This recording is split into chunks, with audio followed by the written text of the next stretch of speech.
사랑하는 방주의 교우 여러분, 오늘 예배 자리로 나오신 여러분을 진심으로 환영합니다. 이제 우리의 마음과 정성을 다해 여러분 각자의 처소에서 이 영상과 함께 하나님 앞에 예배할 수 있기를 바랍니다. 다 같이 자리에서 일어나시겠습니다.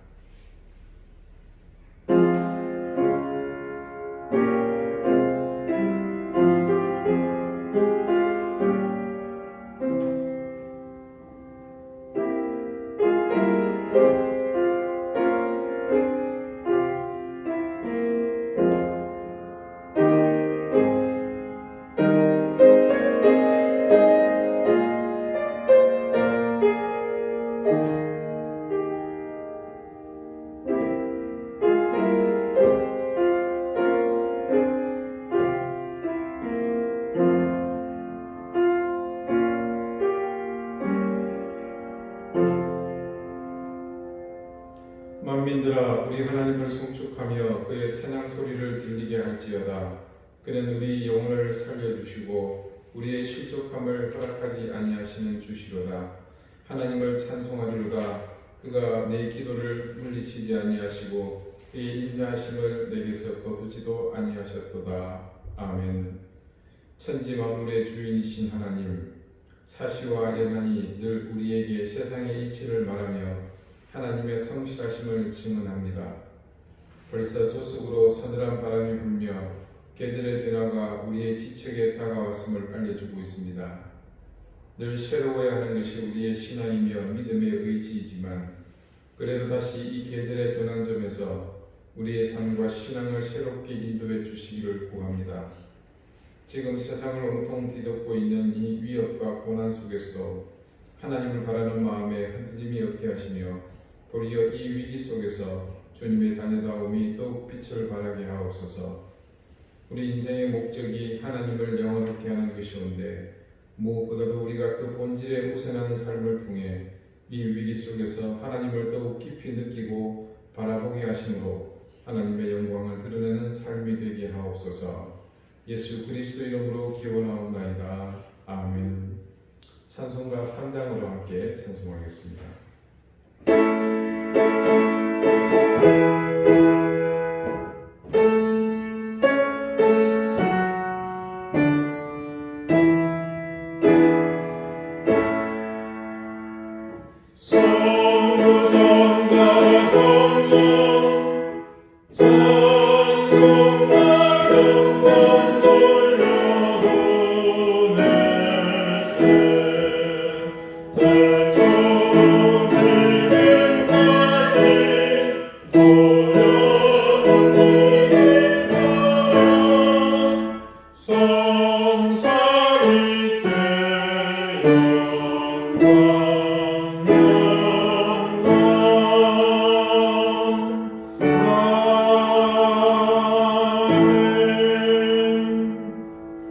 이제 다 함께 참회의 기도를 드리겠습니다.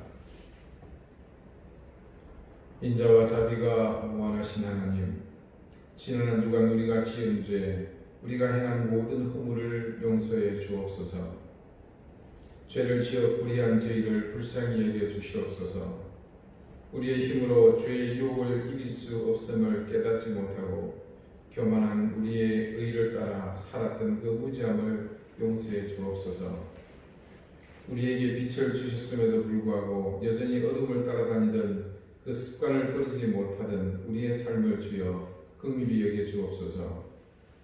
의와 진리를 따르는 것이 귀찮고 또 힘들어서 주저하며 돌이키며 의심하기 바빴던 우리의 시간들을 회개하오니 그동안 누군가는 우리의 손길이 없어 불의를 따라갔고 그 영혼이 죽어갔고 기근에 허덕이며 원망과 불평으로 자신의 영혼을 피폐하게 했을 것인데 내 한 사람이 의인으로 살기를 작정하고 불의와 맞선다는 것이 결코 가볍지 않음을 깨닫지 못하고 도리어 우리는 나 한 사람쯤이야 하는 생각으로 살아왔음을 또한 회개하오니 주여 용서하여 주옵소서. 수치를 모르는 것은 짐승과 다름없는데 불의한 길을 향하여 깨닫지 못하고 살았던 우리의 삶을 주여 불쌍히 여겨 주옵소서. 우리의 죄를 용서하여 주옵소서. 이제는 하나님과 나만이 아는 인한 죄를 생각하며 계속해서 침묵 가운데 참여의 기도를 드립니다.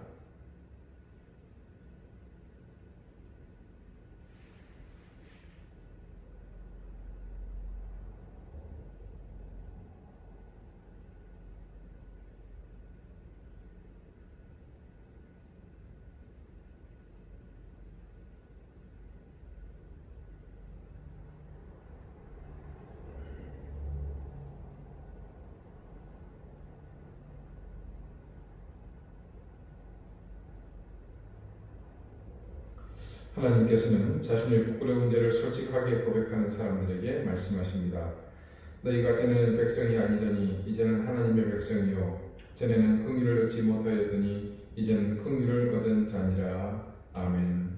이제는 사도신경으로 우리의 신앙을 고백하오니 나는 전능하신 아버지 하나님 천지의 창조주를 믿습니다. 나는 그의 유일하신 아들 우리 주 예수 그리스도를 믿습니다. 그는 성령으로 잉태되어 동정녀 마리아에서 나시고 본디오 빌라도에게 고난을 받아 십자가에 못 박혀 죽으시고 장사된 지 사흘 만에 죽은 자 가운데서 다시 살아나셨으며 하늘에 오르시어 전능하신 아버지 하나님 우편에 앉아 계시다가 거기로부터 살아있는 자와 죽은 자를 심판하러 오십니다. 나는 성령을 믿으며 거룩한 공교회와 성도의 교제와 죄를 용서받는 것과 몸의 부활과 영생을 믿습니다. 아멘. 자리에 앉으시기 바랍니다. 이제 다 함께 성시를 교독하겠습니다. 성시는 교독문 13번 시편 23편입니다.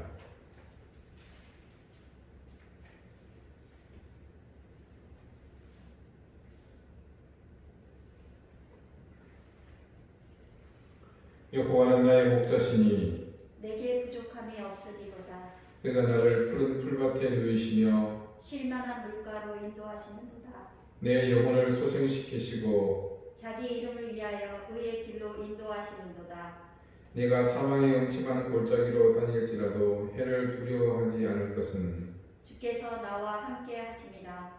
주의 지팡이와 막대기가 나를 안위하시나이다. 주께서 내 원수의 목전에서 내게 상을 차려주시고 기름을 내 머리에 부으셨으니 내 잔이 넘치나이다. 나의 평생의 선하심과 인자심이 반드시 나를 따르리니 내가 여호와의 집에 영원히 살리로다. 아멘. 다 같이 기도드리겠습니다. 주님, 아침 저녁으로 부는 서늘한 바람이 벌써 우리를 가을의 한가운데로 이끌고 있습니다. 세상의 이치는 변함없고 언제나 하나님의 섭리를 따라 움직이는데 교만한 인생들만이 정도를 벗어나려 몸부림치며 가야 할 길을 외면하며 허황된 삶을 살고 있습니다. 중국 우한에서부터 시작된 전염병이 여전히 우리의 삶의 자리를 위협하고 있습니다. 우리의 모든 상황은 이제 최악으로 치닫고 있습니다. 뉴스를 보기 힘들 정도로 세상은 혼란이 가중되고 있고 민심도 부도덕한 지도자들로 인해서 분열되고 있으며 혼란은 더욱 가중되고 개혁을 부르짖는 세력들은 도리어 스스로가 모순 속으로 빠져들고 있습니다.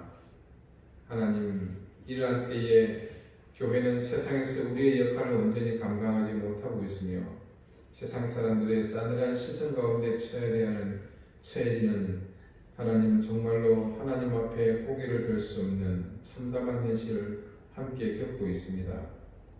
이럴 때를 하나님 맞아 교회 지도자들이 더욱 자성하며 함께 무릎으로 하나님께 나아가게 하시고 우리가 어느 때보다도 진리로 더욱 무장하는 그런 때가 되게 해주시옵소서. 세상이 암흑 속에 던져져 어느 때보다도 밝히 빛이 필요한 때입니다. 부정과 비리로 인해 서로 진흙탕에서 뒹굴고 있는 이 때에 또한 소금과 같이 세상을 정결케 할 의와 진리가 필요한 때입니다. 하나님께서 우리를 세상의 빛으로 소금으로 불러주셨사온데 이 필요한 때에 우리가 이러한 온전한 역할을 감당하지 못함을 주님 불쌍히 여겨 주십시오.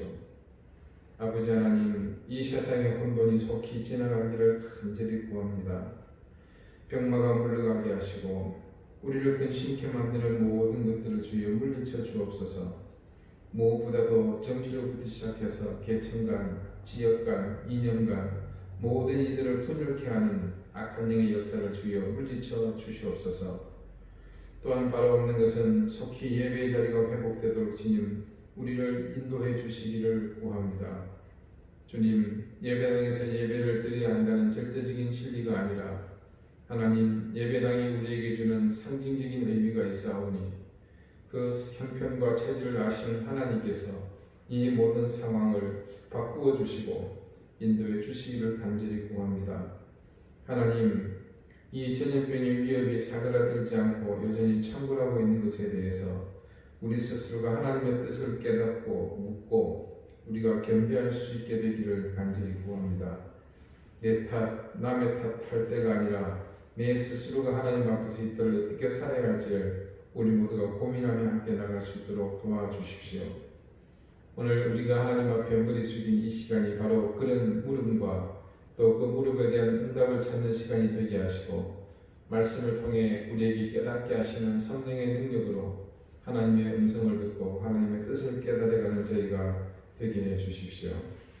우리 교회가 그런 교회가 되게 하시고 이 세상 가운데 표류하며 갈 바를 몰라 하는 그런 교회 되지 않게 하시고 하나님의 뜻에 온전히 서서 함께 나아가는 교회가 되게 하시며 세상 인기에 영합하지 않고 하나님의 뜻만을 쫓아가는 진리 위에 세워진 교회가 되게 해주시기를 구합니다. 방주재단과의 지루한 싸움이 속히 마무리되게 해주시고 하나님 어떠한 형태든지 그들의 시도가 용인되지 않게 하시고 하나님의 뜻만이 살아 숨쉴 수 있도록 도우시며 이 땅에 그런 어리석은 교회, 그런 욕심으로 가득한 교회, 인간의 욕망이 다스리는 교회가 발붙이지 못하도록 주님 인도해 주옵소서. 우리 사랑하는 교우들의 가정과 형편을 지켜주십시오. 무엇보다도 이 코로나의 위협으로부터 위협받고 있는 생업의 현장을 지켜주시고 하나님 그 가운데 하나님께서 기름 부어주시며 은혜로 함께 해주시기를 구합니다. 무엇보다도 사랑하는 자녀들을 지켜주시고 하나님 그들의 모든 형편과 체질을 살피셔서 이끌어 주시기를 기도합니다. 하나님 질병으로 고통받고 있는 교우들을 주님께서 지켜주십시오. 유아순 권사님, 전은숙 집사의 어머니, 또 우리 고현신 권사님, 또 박봉학 집사님, 그리고 무엇보다도 선우 동생 시우 어린 생명의 질병을 하나님께서 속히 고쳐주시기를 간절히 구합니다. 또한 하나님 함께 예배드리지 못하는 많은 교우들, 흩어진 그들의 마음을 주님께서 헤아려 주시고 주의 사랑과 은혜로 하나 되게 하여 주시오며 아버지의 뜻 앞에 회복되는 역사를 우리 가운데 더하여 주옵소서. 오늘 우리의 처소에서 드리는 이 예배를 가운데 하나님께서 역사하시고 성령께서 우리 가운데 뜨겁고 강하게 역사하시어서 하나님 주시는 귀한 말씀으로 우리가 새로워지는 은혜를 충분히 받는 귀한 시간이 되게 하옵소서. 감사드리오며 예수 그리스도 이름으로 기도드리옵나이다. 아멘.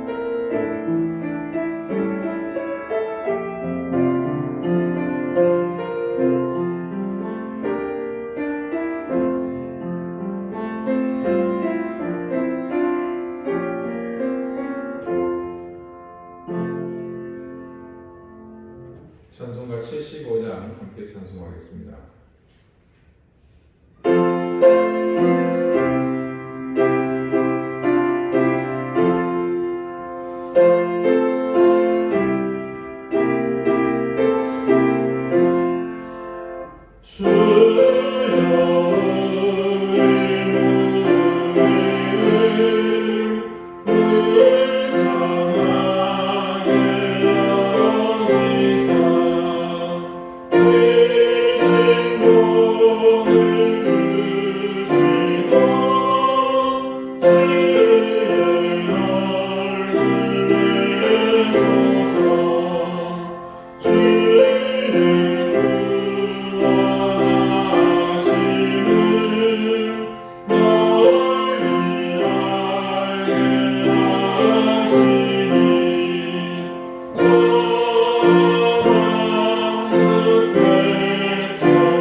하나님께서 우리에게 주시는 말씀은 구약 성경 룻기 3장 9절 10절 말씀입니다. 구약 404쪽입니다.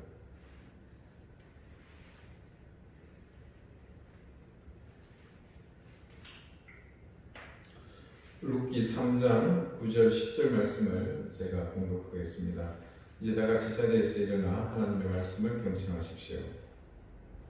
이르되 네가 누구냐 하니 대답하되 나는 당신의 예종 루시오니 당신의 옷자락을 펴 당신의 예종을 덮으소서 이는 당신이 기업을 물을 자가 됨이니이다 하니 그가 이르되 내 딸아 여호와께서 네게 복 주시기를 원하노라 네가 가난하건 부하건 젊은 자를 따르지 아니하였으니 네가 베푼 인애가 처음보다 나중이 더하도다. 아멘. 자리에 앉으시기 바랍니다. 하나님께서 이 말씀으로 우리에게 복 주시기를 원합니다. 오늘은 네가 베푼 인애라는 제목으로 하나님의 말씀을 증거하겠습니다. 인터넷에 프레임의 법칙이라는 제목을 단 한 글이 올라온 적이 있습니다. 잠시 제가 읽어드리겠습니다. 미국 알래스카에서 실제로 있었던 일입니다. 한 젊은 부부가 결혼 후 첫 아이를 출산하게 되는데 근데 불행하게도 산모가 아이를 낳다가 죽고 말았습니다. 다행으로 이 아이는 살았습니다. 졸지에 아내를 잃은 남자는 엄마 없이 혼자서 이 아이를 키워야 했습니다. 아이의 아빠는 혼자 아이를 돌보는 것에 한계가 있었습니다. 그래서 유모를 구하기로 마음먹었습니다. 그런데 유모를 구하려 백방으로 알아보았지만 그게 쉽지 않았습니다. 끝내 유모를 구하지 못한 남자는 고민 끝에 알래스카에서는 익숙한 훈련이 잘 된 듬직한 개를 구해서 유모 대신 아이를 돌보게 하는 것을 생각해냈습니다. 조금 불안하긴 했지만 실험 결과 개는 자신이 생각하는 것보다 훨씬 똑똑했습니다. 그제야 남자는 안심하고 아이를 든 채로 외출도 하게 됩니다. 어느 날 남자는 여느 때처럼 개에게 아이를 맡기고 일을 하러 집을 비우고 외출했습니다. 그런데 뜻밖의 사정이 생겨 그날은 평소보다 제법 늦게야 집으로 돌아왔습니다. 남자는 허겁지겁 집으로 들어서며 아이의 이름을 불렀습니다. 주인의 목소리를 들은 개가 꼬리를 흔들며 밖으로 뛰어나왔습니다. 그런데 이게 웬일인가? 개의 온몸이 피범벅이었습니다. 불길한 생각이 들어 남자는 재빨리 방문을 열어보았습니다. 아이는 보이지 않고 방바닥과 벽이 온통 핏자국으로 얼룩져 있었습니다. 남자는 극도로 흥분했습니다. 순간 그의 머릿속을 스치는 생각, 내가 없는 사이에 개가 아들을 물어 죽였구나. 남자는 그렇게 생각한 즉시 총을 꺼내 개를 쏴 죽여버렸습니다. 그런데 바로 그 순간 방에서 아이의 울음소리가 들려왔습니다. 총소리에 놀라 아이가 울음을 터뜨린 것입니다. 화들짝 놀란 남자가 방으로 들어가 보니 침대 구석에 쪼그려 앉은 아이가 울먹이며 자신을 쳐다보고 있는 것이 아닙니까? 당황한 남자는 밖으로 튀쳐나와 죽은 개를 살펴보았습니다. 온몸이 피범벅인 개를 살펴보니 여기저기 맹수에게 물린 듯한 이빨 자국이 선명했습니다. 그 집의 뒷뜰에 개한테 물려 죽은 것으로 보이는 늑대의 사체가 있습니다. 오 맙소사, 내가 지금 무슨 짓을 한 거지? 개는 주인의 아이를 지키기 위해 피를 흘리면서 늑대와 혈투를 벌였던 것입니다. 결국 그 남자는 자신의 아이를 지키기 위해 늑대와 혈투를 벌인 충직한 개를 자기 손으로 쏴 죽이고 만 것입니다. 프레임의 법칙이란 똑같은 상황이라도 어떠한 틀을 갖고 상황을 해석하느냐에 따라 사람들의 행동이 달라진다는 법칙이라고 합니다. 한 선생님이 매일 지각을 하는 학생에게 몇 차례 주의를 줬습니다. 그래도 여전히 지키지 않고 계속 지각하는 것에 화가 나서 회초리를 들었습니다. 그런데 또 지각을 합니다. 어쩌다 한 번이 아니라 날마다 지각하는 것이 더 괘씸해서 나는 회초리를 든 손에 힘이 더 들어갔습니다. 그렇게 회초리를 든 다음 날 아침 그 선생님은 차를 타고 학교로 출근하는 도중 매일 지각하는 그 학생을 우연히 보게 되었습니다. 그런데 그 학생은 놀랍게도 한눈에 봐도 병실이 짙은 아버지를 휠체어에 태우고 그 휠체어를 밀고서 요양시설로 들어가고 있는 것이 아닙니까? 그 장면을 본 선생님은 가슴이 서늘해졌습니다. 그 학생이 왜 지각을 하게 되었는지 이유를 알게 된 것입니다. 지각은 곧 불성실이라는 생각에 이유도 묻지 않고 무조건 회초리를 들었던 자신이 부끄러웠고 자책감이 들었습니다. 학교로 와서 학생의 생활 기록부를 보니 그 학생의 가정에 가족이라고는 아버지와 단 둘뿐이었습니다. 그래서 유일한 가족이며 보호자로서 아버지를 지켜드려야 하는 처지였고 게다가 요양시설은 문을 여는 시간이 정해져 있었습니다.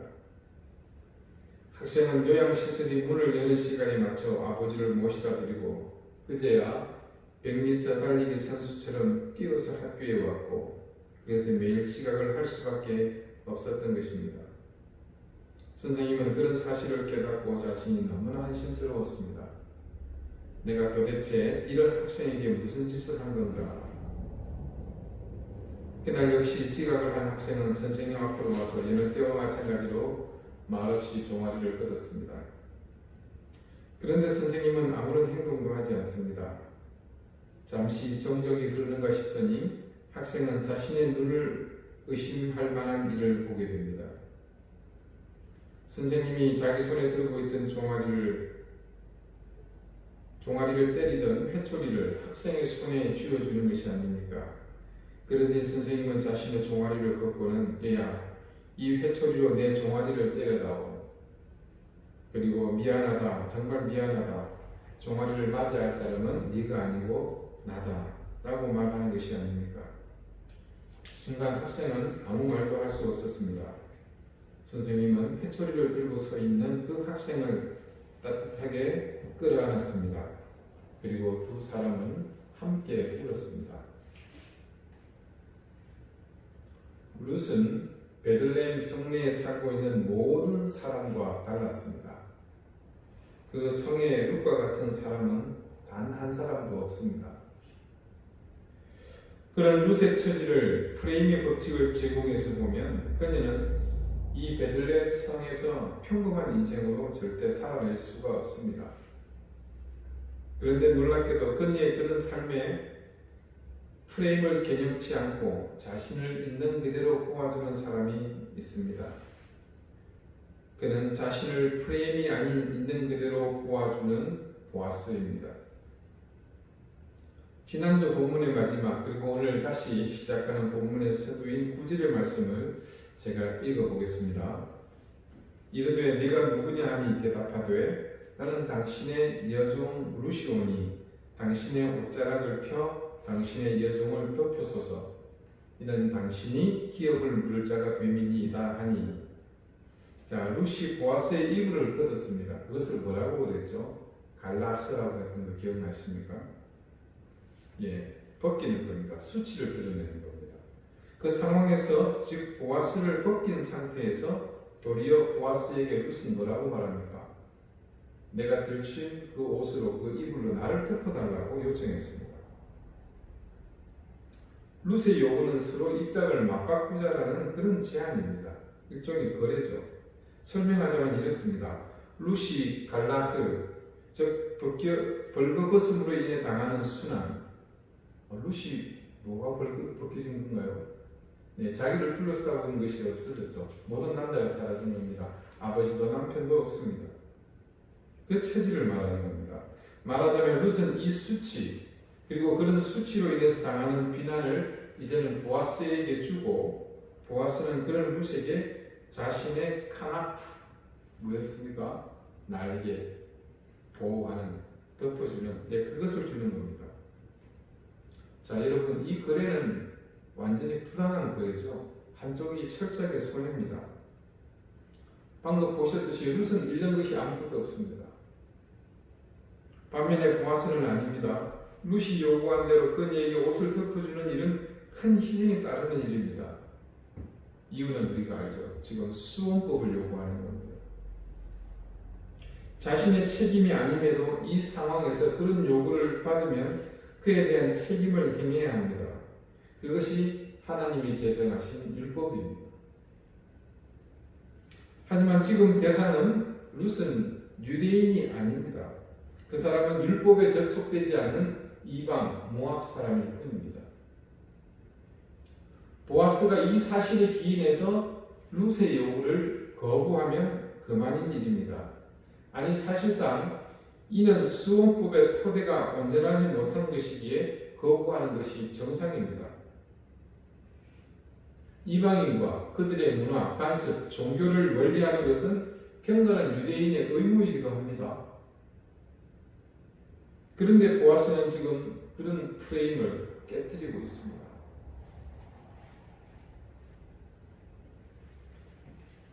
또 다른 프레임을 깨뜨리고 있는 사람이 있습니다. 그 사람은 나오미입니다. 룻기를 설교하면서 참고하고 있는 대다수의 책에서 언급하는 한 가지 사실이 있습니다. 지금 보아스의 타작마당에서 몸을 씻고 기름을 바르고 보아스의 이불을 갈라고 해야 할 사람은 룻이 아니라 사실은 나오미여야 한다는 겁니다.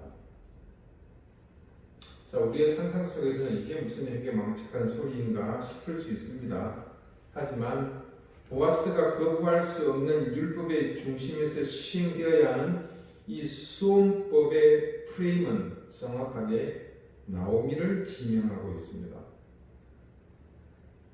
여러분, 엘리멜렉 집안의 남자들이 모두 세상을 떠난 뒤 나오미는 남겨진 두 며느리를 자신의 친정으로 돌려보내려 했습니다.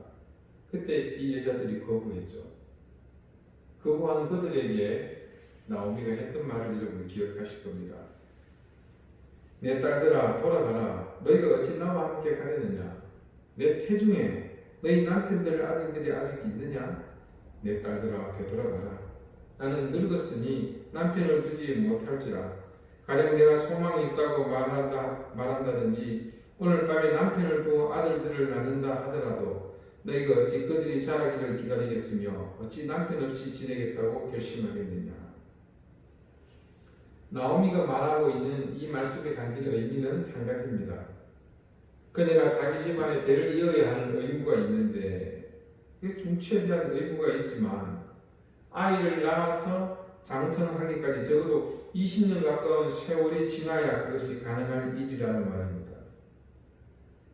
자, 이러든 저러든 이 엘리멜렉 집안에 대를 잇는 이 문제, 이 수원법에 관련된 모든 책임과 의무는 나오미의 것입니다. 자, 저는 지금 여러분에게 책임이고 의무라고 말했지만 사실상 그 책임은 누군가의 시선으로 볼 때 또 다른 사람의 처지에서는 과분한 자리, 영광의 자리이기도 합니다. 자, 지금은 모든 것을 처분해서 비틀거리지만 이제 희년이 이르게 되면 모든 것은 돌아오게 됩니다.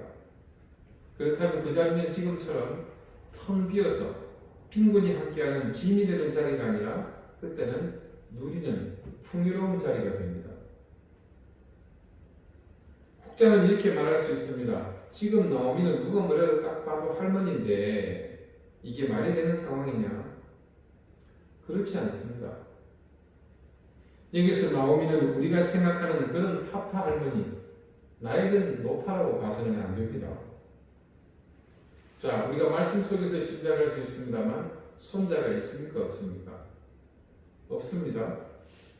딱히 그 시절에 별다른 결함이 없었다면 이미 오르바와 룻은 아이가 있어야 합니다. 그런데 성경 어디에도 손자 이야기는 없습니다. 자, 그렇다면 이는 말론과 기론이 오르바와 룻과 결혼한 직후 아이를 가지기도 전에 세상을 떠났다는 말입니다. 그런 상황을 감안했을 때 그리고 그 당시 평균 결혼 연령으로 판단하는데 나오미는 거진 40살 정도의 나이라고 봐야 합니다. 그러니까 이는 나오미의 몸이 아직까지는 수태할 수 있는 상태였다고 보는 것이 맞습니다. 자, 여러분, 이거는 별개의 얘기일 수도 있습니다만 우리의 기억을 한번 더듬어 봅시다. 아브라함의 아내 사라가 몇 세의 아이를 가졌습니까? 이는 하나님의 손길 아래서는 너무나도 쉽고 당연한 일입니다.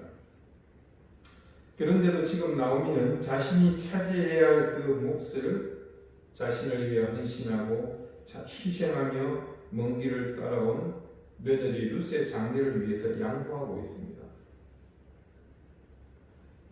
그녀 역시 보아스처럼 율법이 가르치는 수원법의 근간을 송두리째 깨뜨리는 시도를 하고 있습니다. 세 번째 이 프레임을 깨뜨리고 있는 또 한 사람이 있습니다. 당연히 룻입니다. 10절 말씀을 제가 천천히 읽어보겠습니다. 그가 이르되 내 딸아 여호와께서 내게 복 주시기를 원하노라. 네가 가난하건 부하건 젊은 자를 따르지 아니하였으니 네가 베푼 인애가 처음보다 나중이 더하도다. 자, 보아스가 룻을 그렇게 참 묘한 상황에서 만나 처음 건넨 말이 뭡니까? 내 딸아 하나님 네게 복 주시기를 원한다. 여러분 기억나십니까? 네, 보아스가 이 룻을 자신의 보리밭에서 처음 만났을 때 건넸던 얘기와 똑같은 말입니다. 그리고 거기에 덧붙여 보아스는 무슨 얘기를 합니까? 나중에 베푼 인애가 처음보다 크다 이런 말을 합니다. 과연 그러면 이 인애는 뭘 말하는 건가? 그것도 첫 번째, 두 번째. 첫 번째 인애는 이겁니다. 자기 민족이 아니라 나오미를 따라 이스라엘을 선택한 것을 말합니다. 자, 표면적으로는 인륜을 저버릴 수 없어서 시어머니를 따라온 것이지만 우리는 그 따라온 것이 어떤 것을 의미하는지 잘 압니다. 실제로 그녀는 자신의 이전까지의 삶을 모두 부정해야만 그 길에 합류할 수 있습니다. 그래서 어머니를 공경하기 위해 율법이 열어놓은 떨어진 이삭을 줍는 그 일을 하기 위해 자기의 보리밭에 왔던 룻의 행동을 보고서 보아스는 그것이 인애가 크다고 말한 것입니다. 그런데 보아스는 그 첫 번째 인애보다 오늘 밤 행한 이 일, 즉 두 번째 인애가 더 크다고 말합니다. 그것은 엘리멜렉 집안의 대를 잇기 위해 보아스 자신을 찾아와 결혼과 언약을 요구하며 또 한 번 자신을 희생하는 룻의 그 헌신적인 모습, 자신이 아닌 남을 생각하는 이타적인 그 행위를 가리킵니다. 입장이 조금은 다릅니다만 누가 보더라도 보아스와 룻은 아버지와 딸뻘입니다. 젊은 룻이 더 젊고 나은 결혼 상대를 찾기보다 나오미를 대신하여 끊어진 집안의 대를 잇는 일에 자신을 헌신했습니다. 자기의 청춘을 바친 것입니다. 네가 가난하건 부하건 젊은 자를 따르지 아니하였으니, 자, 보아스가 건넨 이 말의 의미가 바로 이것입니다. 이것이 두 번째 인애의 핵심인 거죠. 보아스의 시각에서 룻은 자신에게 나타날 때마다 감동 그 자체였습니다. 처음 보리밭에서도 그랬지만 지금 타작마당에서 스스로 갈라하고 있는 그녀의 모습 그 자체가 또한 자신에게 크나큰 감동으로 다가온 것입니다. 율법은 이 수원법에 대해 당연히 당사자, 즉 기업 물을 자에게 이 책임을 주었습니다. 이것은 당연히 나오미가 현실적으로 해야 하는 일입니다. 그런데 룻은 나오미의 명을 단 한 번도 주저하거나 거절하지 않았습니다. 그냥 일정 시간을 계속해서 수고하면 되는 일이라든지 아니면 땀 흘리면서 조금 힘들어도 노동으로 마무리할 수 있는 일 정도면 몰라도 이것은 룻의 남은 모든 인생을 걸어야 할 일입니다. 설령 어머니가 의무라고 생각하여 룻에게 던져버린 일이라고 생각할 수도 있겠으나 룻은 어머니의 결정을 존중했고 그리고 일반적으로 자신의 재혼 상대를 찾는 길을 포기하고 아버지와 같은 보아스와 결혼하기로 마음을 먹었습니다.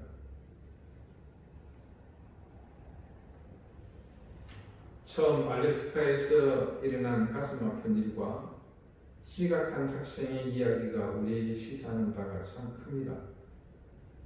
사람들이 일반적으로 고착화해버린 프레임은 사실 우리를 많은 것에서 부자유하게 만듭니다. 그런 프레임은 오늘 얘기에서 보았듯 주인을 위해 자기를 희생하며 헌신하는 길을 알아보지 못하게 만드는 불행을 안겨주었습니다. 두 번째 그 프레임은 불편한 아버지를 위해 자신을 희생하며 최선을 다하는 훌륭한 제자를 알아보지 못하게 만드는 선생님 판단의 부자유함을 주었습니다. 그렇다면 우리의 일상은 얼마나 많은 일에 있어서 부자유함을 겪으며 살아야 할까요? 어쩌면 그것은 가족과 친구 그리고 이웃에게 더 나아가 사회 전체를 통해 모두를 좀 더 나은 곳으로 나가지 못하게 만드는 다양한 형태의 장애가 될 수 있습니다. 오늘 우리는 타작마당에서 일어난 이 일 속에 있는 깨어진 프레임에 대해서 함께 보았습니다. 보아스와 나오미 그리고 룻 이 세 사람은 공교롭게도 경건한 율법이 정한 프레임 속에 있으면서 모두 다 그 율법의 지시대로 따르지 않았습니다. 그렇다면 이것은 뭡니까? 네, 맞습니다. 율법을 범한 것입니다. 그러니까 그것은 죄입니다. 그런데 이 글을 읽는 어느 누구도 이 세 사람의 행동을 두고서 율법을 범한 죄인이라고 말하지 않습니다. 그들의 선택과 행동을 범죄라고 말하지 않습니다. 그 이유가 무엇이겠습니까? 분명 율법의 프레임을 이들이 깨뜨리고 있지만 그들이 모두 이 프레임을 깨뜨린 이유가 바로 자신을 희생하는 이타적 목적 때문이었기 때문입니다.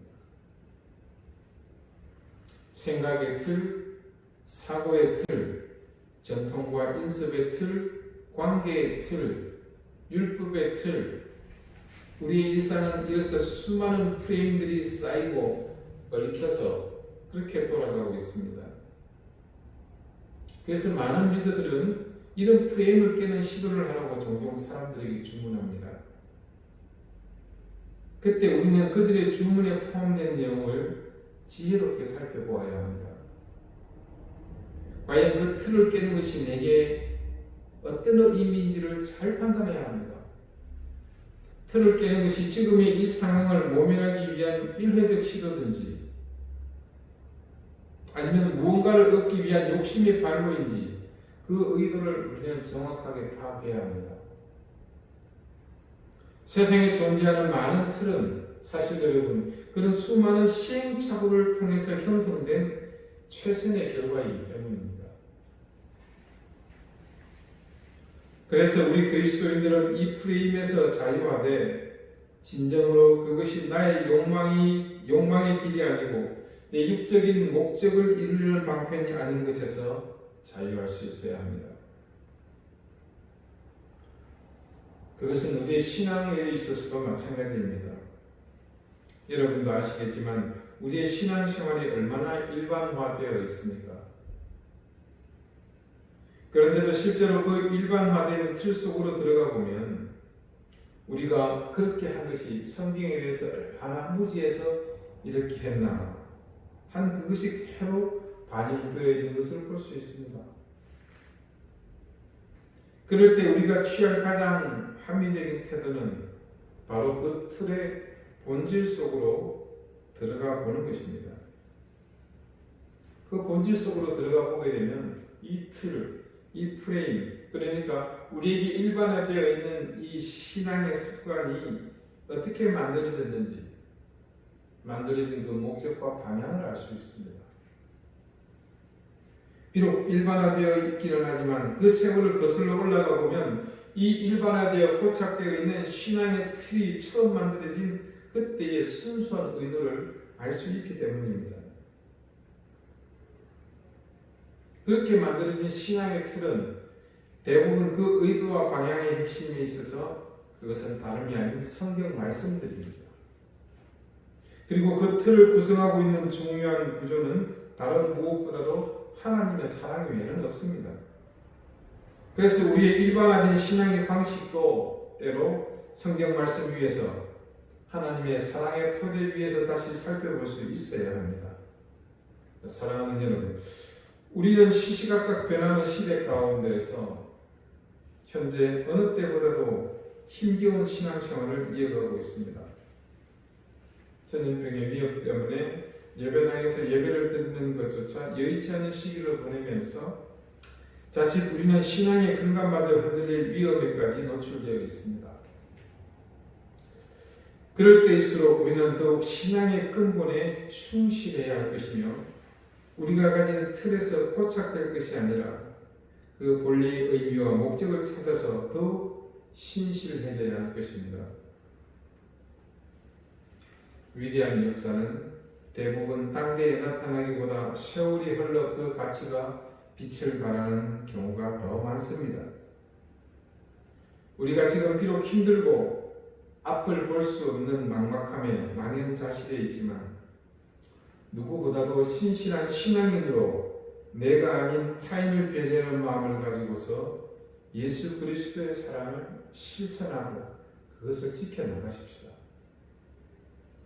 보아스도 나오미도 그리고 룻도 서로 그 시대를 규정하고 있는 그 틀보다 서로를 사랑하고 아끼는 마음이 강렬했기 때문에 그들은 그 틀을 벗어나서 더 큰 선을 이루는 일을 감당할 수 있었습니다.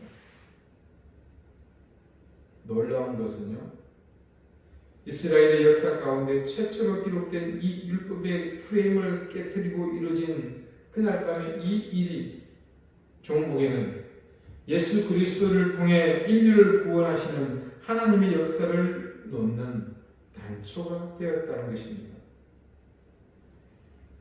유다 지파의 계보에 그날 밤의 이 사건으로 최초로 이방인의 이름이 오르게 되었습니다.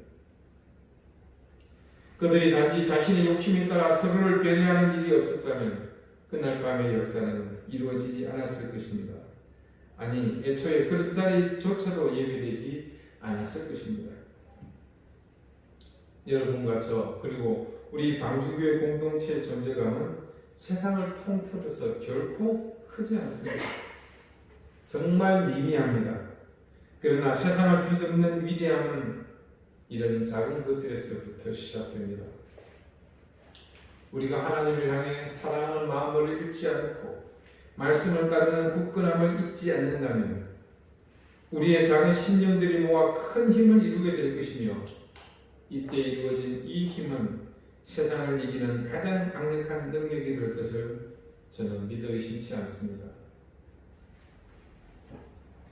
아무리 작은 일일지라도 여러분의 중심이 흔들림 없기를 바랍니다.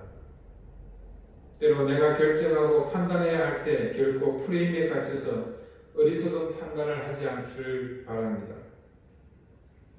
그리고 이 모든 판단의 기초에 늘 하나님의 말씀이 그 기준이 되게 하시고 거기에 더하여 하나님의 사랑에 나는 충실하게 했는지를 꼭 점검합시다. 지금은 누구나가 인정하는 위기의 때입니다. 위기는 항상 우리의 삶을 위협하는 실제적인 힘이기에 그래서 모두 다 두렵습니다. 하지만 우리가 그럴 때일수록 하나님의 자녀로서 우리의 역할에 충실한다면 위기는 도리어 우리의 편이 되어줄 것입니다. 그리고 하나님은 그렇게 이 위기를 자기 편으로 만들어가는 사람들을 중용하실 것이며 보아스의 타작마당에서와 같이 하나님의 일을 시작하는 첫 단추를 끼는 의미 있는 일로 삼으실 것입니다. 기도드리시겠습니다. 하나님, 세상은 우리에게 익숙한 많은 프레임을 통해 우리 삶을 주도하려 합니다. 그러나 때로 우리는 말씀의 진리 앞에서 그 틀들을 평가하고 판단하며 살아야 함을 깨닫습니다. 무엇이 옳고 그른지, 눈앞에 나타나는 흙과 벽이라는 명암보다 더 깊은 곳에 있는 근본의 취지와 목적을 깨닫는 것이 성숙한 신앙의 삶을 살아야 할 우리의 몫임을 또한 깨닫습니다. 오늘 보아스가 자신을 찾아온 룻을 향해 스스로 감당하고자 했던 것, 룻이 어머니를 위해 스스로 자신의 인생을 던지며 오늘 보아스에게 자신의 운명을 맡긴 것처럼 우리도 우리 삶의 영역을 돌아보아 내 자신만을 위해 살고자 했던 그 욕망을 내려놓게 해 주십시오. 세상은 지금 모두가 함께 고난을 감내하고 있습니다. 이때 누군가는 이 고난을 헤쳐나가기 위해 희생하며 수고해야 할 것입니다. 주님, 우리가 그런 일에 앞장서게 하시고 보아스와 룻처럼 이타적인 그리스도인의 삶을 살게 해 주십시오. 예수 그리스도 이름으로 기도하옵나이다. 아멘. 찬송가 325장 함께 찬송하겠습니다.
자비로우신 하나님, 우리에게 베풀어 주신 은혜와 사랑을 감사드립니다.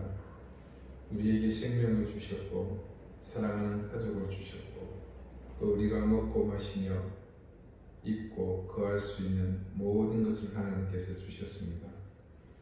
이 모든 것이 하나님의 은혜와 사랑임을 고백하며 하나님 앞에 그 마음을 고백하는 증표로 이 예물을 드립니다. 모든 것이 하나님 구역 두었음을 믿기에 그것을 구별하여 드렸사오니 하나님 드린 이들의 마음과 정성을 기억하시고 그들이 하나님을 향한 마음을 주님께서 기쁘게 받아주시기를 구합니다. 드린 손길을 기억하옵소서. 그들이 하늘의 신령한 은혜를 더하시고 땅에 기름진 복을 더하시옵소서. 그들의 가정과 생업과 사랑하는 자녀들의 형편을 지켜주시며 때마다 일마다 하나님께 주신 복된 은혜로 늘 감사의 찬양이 끊이지 않게 주옵소서. 감사드리며 예수 그리스도의 이름으로 봉헌 기도드립니다. 아멘. 네, 교회 소식 알려드리겠습니다.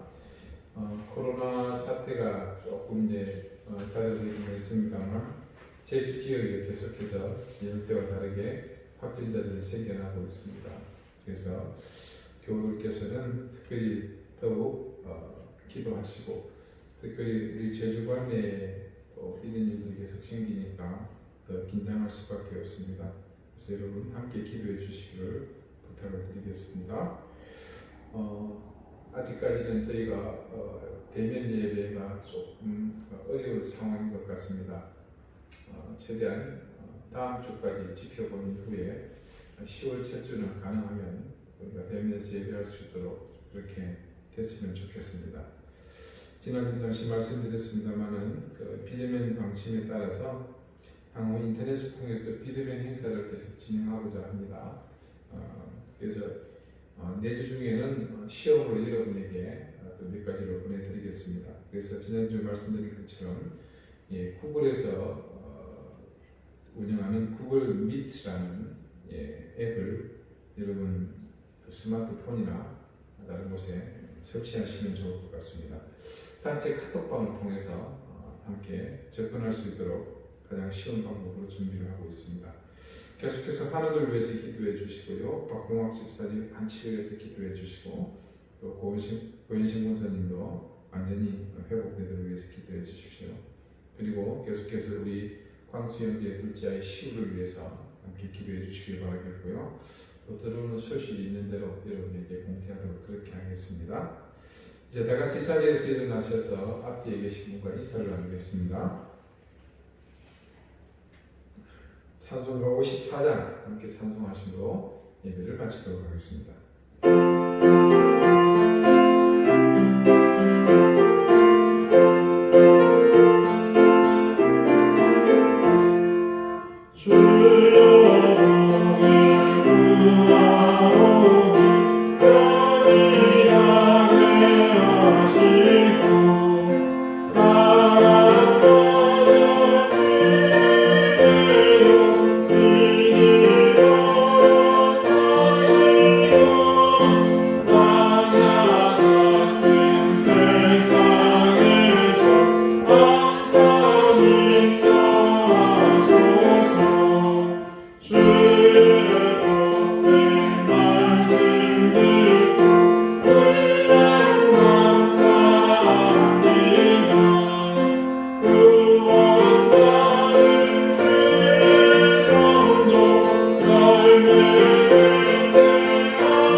이제는 예수 그리스도의 은혜와 하나님의 사랑과 성령의 교통하심이 우리 삶에 익숙해져 오랫동안 뿌리 내어 자리 잡은, 그래서 고착화되어 버린 모든 삶의 습관들, 이 신앙의 틀들, 우리가 그것이 얽매이지 않고 말씀과 하나님의 사랑의 틀에서 다시금 재조명하며 자유함을 누리며 그 하나님의 사랑과 말씀의 진리를 실천하며 살기를 소망하는 우리 사랑하는 방주교의 모든 성도들 머리 위에 이제로부터 영원토록 항상 함께 하시기를 간절히 축원하옵나이다.